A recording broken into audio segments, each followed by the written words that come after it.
On this episode of Warbird Radio Presents, we sit down with a World War II glider pilot. Stay tuned. Warbird Radio Presents The Bill Cheolas Story starts now.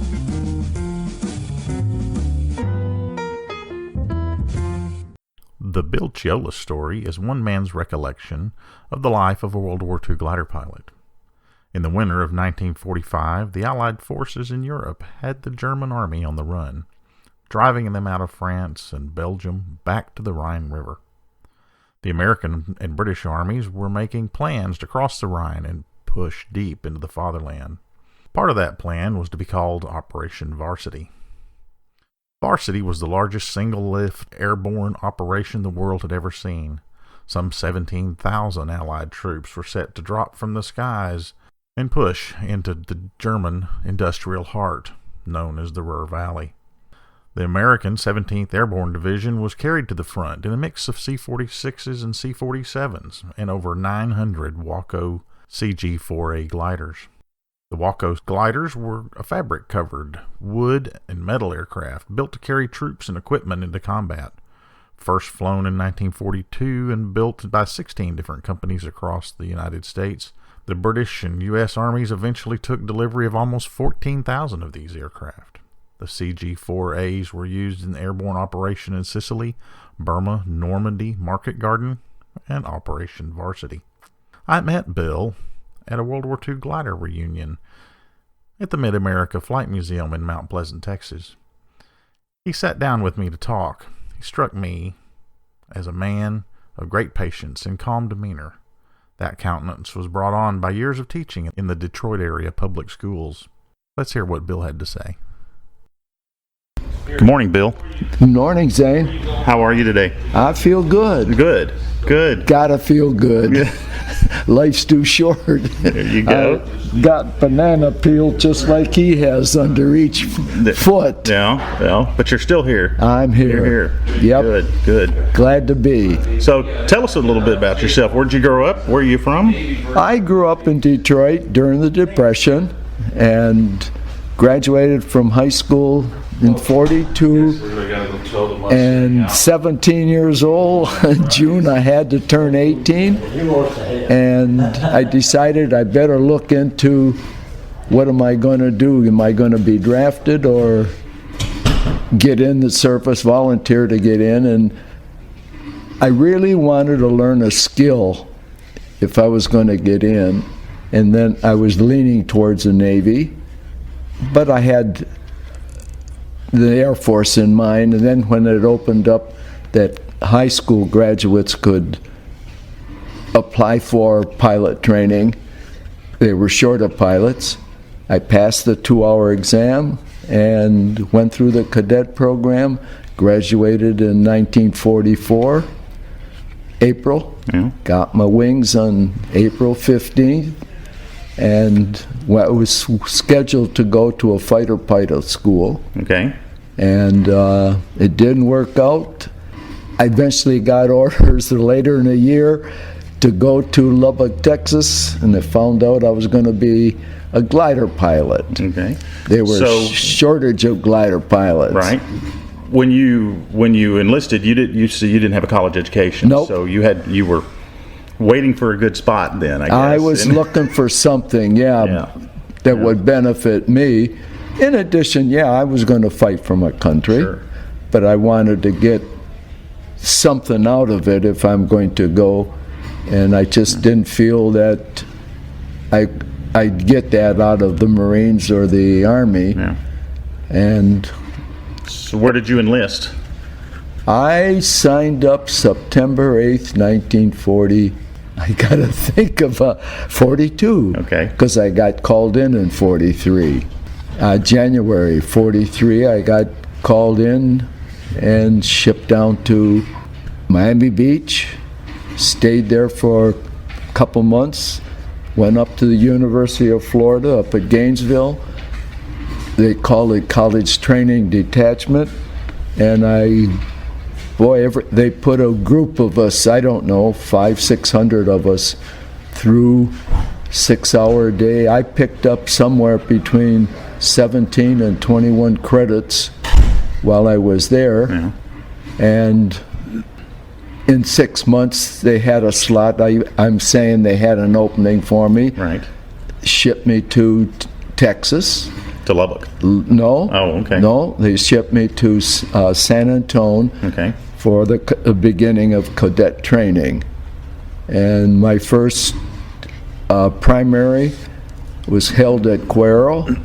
And from there, I took basic at Waco and ended up and graduated from McAllen Moorfield, April 15th, 1944. Okay. So you were flying powered airplanes. You were flying the Stearman and the I was flying BT and the Yep. T6. Yep. Okay.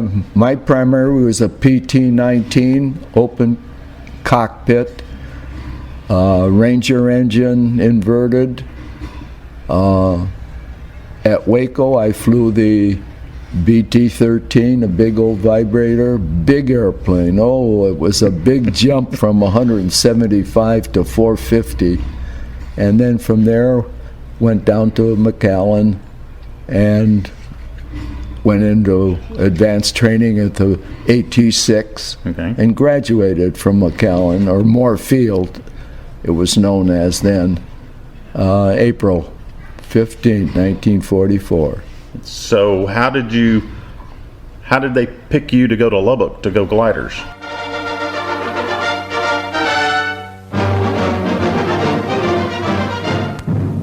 Troop transport gliders line the field of an American Army Air Force base as airborne infantrymen prepare to go aloft. Gliders like these have seen service in Africa and in Sicily. Modern invasion tactics call for split-second timing, and no sooner does one craft leave the ground before another is speeding on its way. Giant C-47 transports towing troop gliders demonstrate how a single plane can hurl 3 times as many fighting men against the enemy. I don't know. Well, I do. I have an idea because I heard they were losing so many glider pilots, and they only had enough. Most of them would go one glider pilot, and then the co-pilot seat, they would usually have a staff sergeant or a sergeant of that rank flying the co-pilot, but he couldn't land it because he wasn't trained in flying the glider. Okay. And they lost quite a few gliders and personnel. And we heard again through the grapevine, one of the generals says, no more gliders unless you have co-pilots. And they needed to train glider pilots fast. Well, you take a pilot that's already can fly, all he has to do is learn how to land a glider. Right. Which is the easiest. So I only had 2 hours and 30 minutes of landings, and I was qualified to fly a glider. Okay. I didn't have to go through the 8, 10, 12 weeks, whatever it took for a glider pilot to learn the basics of flying. Because you were already there. I had that. You're up to speed. So how did you feel about being taken out of the fighter pilot line? Just like everybody else, why me? Yeah. I didn't volunteer for that. But after a while, you consider you're in the military. Sometimes they run into problems that they have to fix fast. And to fix it fast, they took recent graduates before they're trained into being a bomber pilot or a fighter pilot. Yeah. Train recent graduates and fill the hole that you're short of. Yeah. And they were short of co-pilot glider pilots. I said you got over that disappointment fairly quickly? No. No? Okay. No, it's like everyone else. Yeah, I still wanted to fly power. Right. I was trained at, and every chance I had, I'd go to operations. I'll substitute and fly co-pilot. Just let me fly. Yeah. And eventually, I got to be a co-pilot in the C-47. Okay. And got checked out to be a first pilot, so I can fly left seat, right seat. Okay. Yeah, I still wanted to fly. Sure. The only time you flew a glider is when you went into combat. Yeah. I wasn't interested in combat. No. Sure. So you eventually went overseas Yes, as a C-47 pilot or as a glider pilot? glider pilot. Okay. Yep. Okay. I got it. I got to England 6 days before the bulge. Okay. They had when the bulge. The Germans started that advance, and I was attached to the 434th Troop Carrier Group, and I'm an early riser, so I'm up early having breakfast, and then the pilots would come back in from the flight line because they couldn't fly all the fog over in Germany, and I could hear them talking about they'd been up since 1 o'clock waiting to carry the supplies over, because we did take paratroopers in. That was our mission.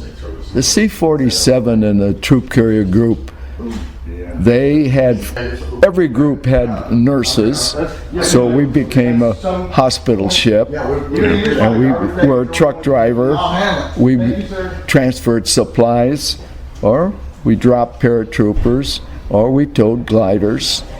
So we were truck drivers. Yeah.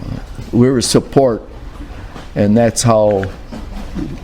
Well, we supplied gas to Patton when he broke out, and the big tankers couldn't keep up with him, and we'd make 2 trips up as close as we could when we carried 200 jerry cans full of gas. You parachute those out? No. Oh, you landed? No, we landed as close as we could to the front line, and all they had to do was bring 6x6s.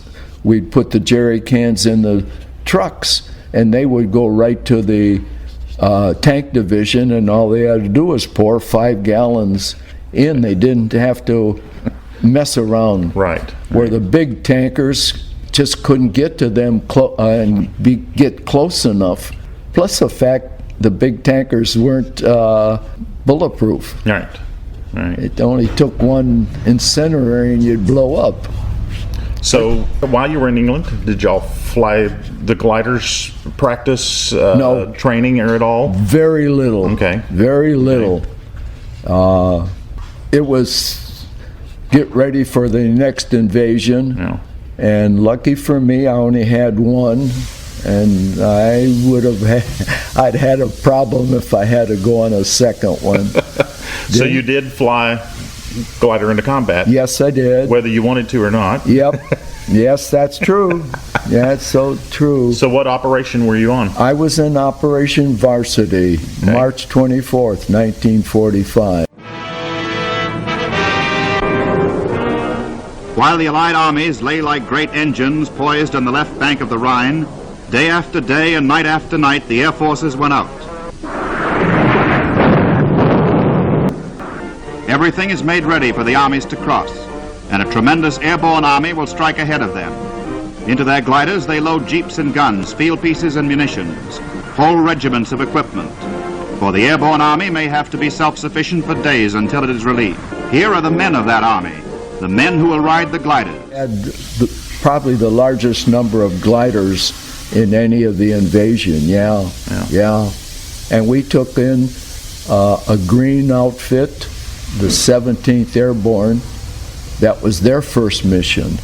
So I was green, they were green, but I did all right. We landed safely. I took a Jeep in for airborne infantry and delivered them where they should have been. So I felt successful. Yeah. So tell me about so you're flying over mass formations, and you release from the airplane, from the C-47, from That's the tow plane, us. right? And tell me about your landing. Tell me about what you saw, what you thought, how it Right. You don't have time to think sometimes, but Yeah. what were you thinking? Well, what's your memory of that? Well, being an 18-year-old, still a kid, I thought it was a game. Yeah. It's a fun game. So when we saw the Rhine, knowing that we're going to get on the other side, and I also knew that very seldom will they bring gliders back. They're expendable. Sure. So, and we only had 4 instruments, and I carried my trusty Boy Scout knife with a screwdriver blade, and I started to loosen the 8-day clock and a second instrument. I was just going to take them back and going to take them back home. That's your souvenir. Yeah. That's my souvenir. So when I got to the Rhine, I stopped, and as soon as we crossed over the other side, the east side of the Rhine, pow, pow, you could hear the small arms fire. And we were flying at around 400 feet. The closer to the ground, the quicker you get down and land. And that's how we went in at 400 feet.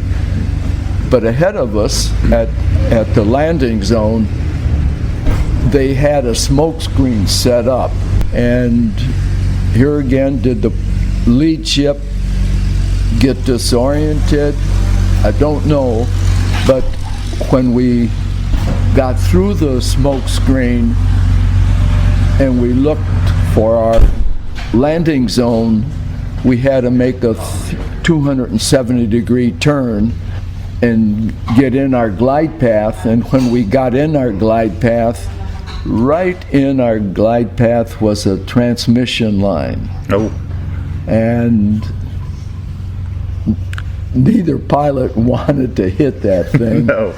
So we decided, we hollered underneath, and the pilot dropped the nose, and I grabbed the spoiler, which reduces lift, it drops like a rock, and we went underneath, picked up some speed, and luckily we were able to stop. I'm guessing maybe 100 feet from I call it a canal. The Germans call it a river. Okay. And some of the places, they, instead of having a drop, they raise the side of the river and make it level so they can use the water for transportation. Plus, they make it wide enough that a cart can go on each side of the river. And we stopped just before we hit the embankment, and going pretty fast. You had to stop, and the front of a glider has 2 big skateboards. The pilot dropped the nose, applied the brakes, and the whole glider filled with dust. They are on the ground. They are beyond the Rhine. With one terrific blow, they have begun the last great battle in the West. Now they will unload, deploy, and drive forward for their objectives. The crossroads, the bridges, the strong points, which might hinder the land armies thrusting along behind them. Dust cleared, Yeah. and I found myself the only one in the glider. Everybody else left you, huh? Everyone else left. And I'm assuming I didn't get a chance to talk to the other glider pilot, didn't know him until I got some records and found out that who it was. Yeah. But he had already died before I found out, because I wanted to talk to him and get my story straightened. Sure.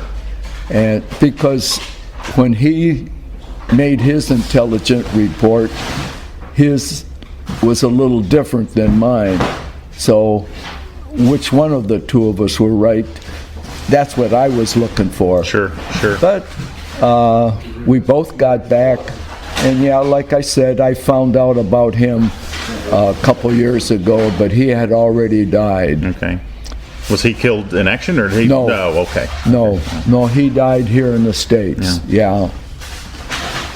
So once you landed, and there you are, I imagine everybody, there's shooting going on. I didn't.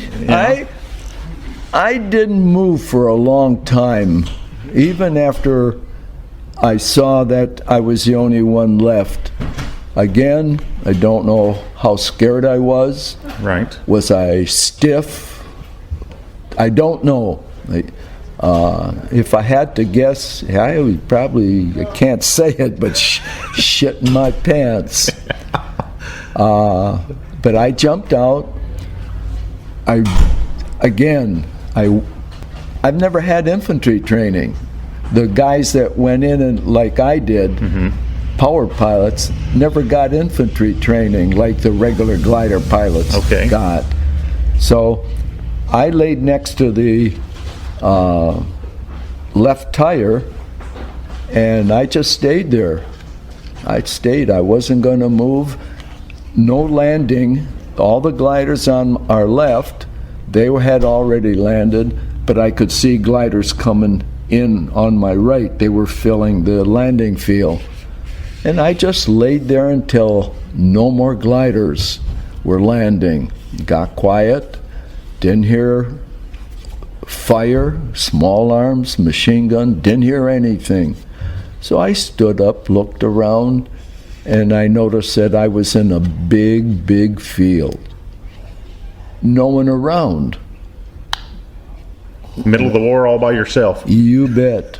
And I just stayed close to the glider, stayed in that field, but in the distance I could see a farmhouse, and I know I needed liquid, water. I either left my canteen in the glider or I didn't load it. Okay. I don't remember this. Yeah.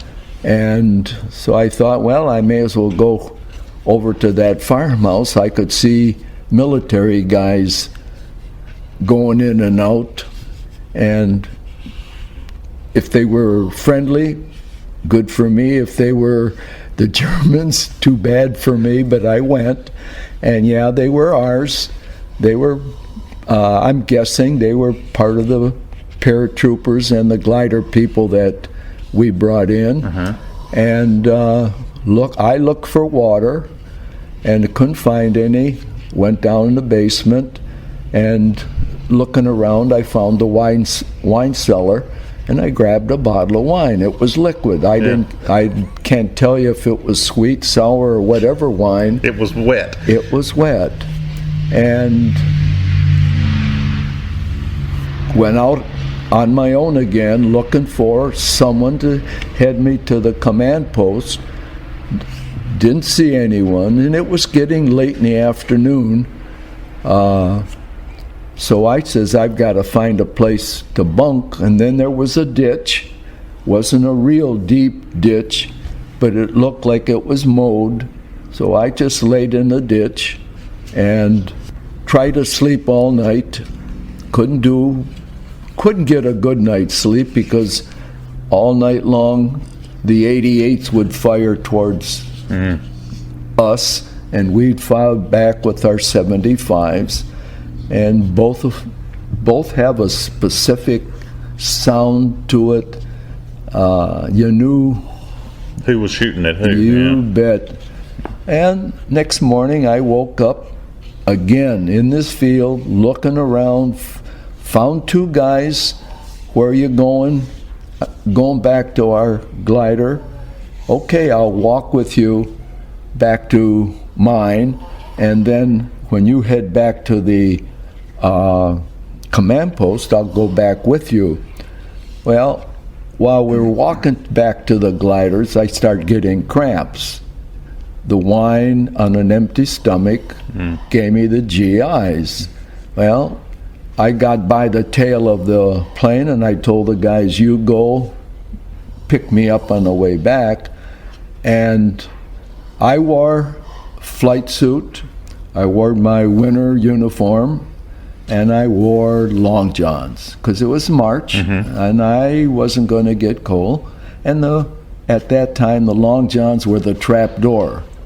You button it up, Right. you unbutton it. Well, I had unbuttoned it, and I just started to squat, and I heard a whoosh, bang, and I looked up at my tail, and there was a hole in the tail.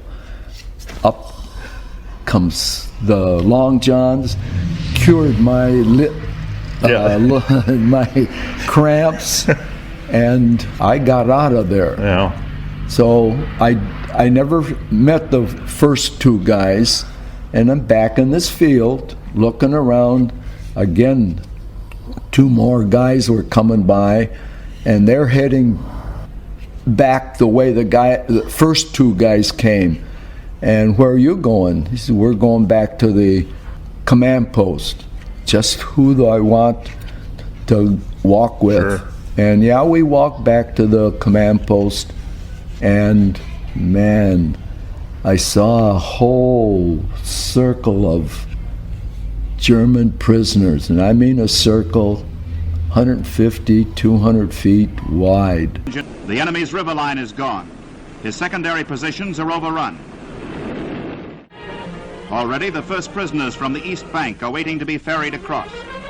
Beaten, disorganized, and dejected, they had seen the beginning of the end. Massive Germans. And it wasn't long. They said, line them up, gonna march them back towards the river, and we'll meet the main army coming up. And we did, and they took the prisoners, made the glider pilots, who were all guards, got us on trucks, took us to the nearest airfield. One of our planes was there, took us back to our home base, and my base was A-58, Coulommiers, little town of Coulommiers. And halfway there I got to thinking, man, do they want us to go back another 10, 15, 20 miles behind German lines again to keep moving? And yeah, when I looked, when we circled the field in the pattern, I looked, and yeah, the runway had gliders all lined up. There were C-47s, and I said, no, they're gonna go here in a day or two. But luckily they didn't. I didn't have to go.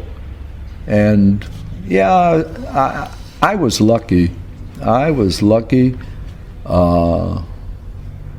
being alone in the field. I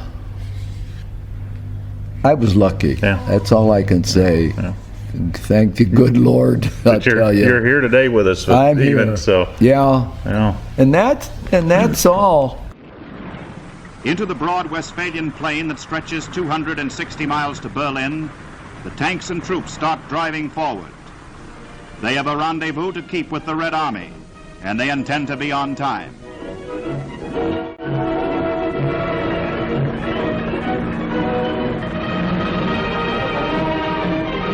After Operation Varsity and the invasion of Germany, Bill went on to fly the C-47 in Europe, and then flew C-47 hospital ships in the United States.